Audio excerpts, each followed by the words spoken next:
मंडप के बगल में नयनतारा वाली झलक थी। नोएना और मिहिर दोनों बड़ी बेफिक्र मुद्रा में थे।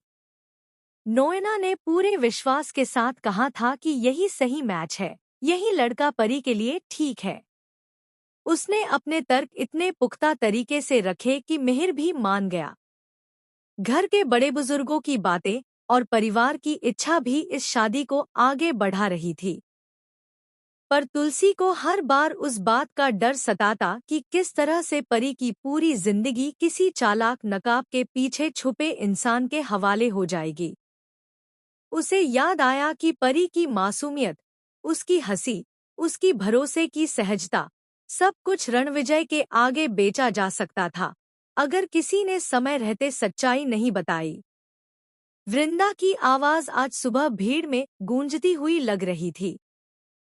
उसने जैसे तैसे हिम्मत करके तुलसी के कान में फुसफुसाते हुए पूरा किस्सा खोल दिया था। कैसे सुभाष और रणविजय दोनों ने मिलकर छोटी मोटी चालें चली हैं।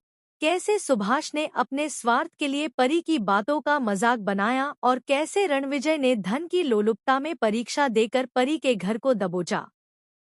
वृंदा की आंखों में डर और दर्द दोनों थे। उसकी बातों से यह स्पष्ट जैसा हो गया था कि वह सच बोल रही है।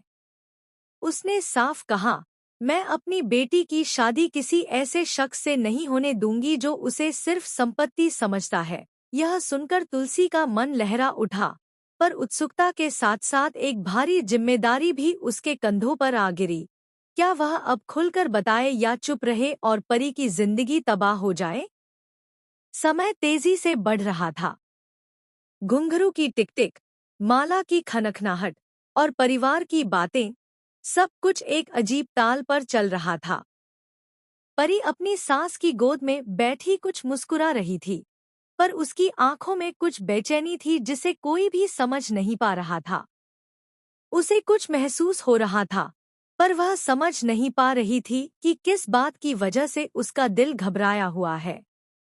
रणविजय की मुस्कान उस तरह की थी, नमकमसाले वाली, जो दिखती तो मीठी है पर भीतर तेजी से जहर घोल रही हो। उसकी हर एक अदा में आत्मविश्वास था, पर आत्मविश्वास के उस पल्ले में छल का बर्तन भी भारी था। तुलसी ने देखा कि रणविजय बार बार आंखें घुमाकर किसी का हवाला दे रहा था, जैसे कोई उसे इशारा कर रहा हो। उस इशारे के पीछे छुपा हुआ सच ही अब सब कुछ तय करने वाला था। तुलसी ने धीरे से अपनी छाती में उठते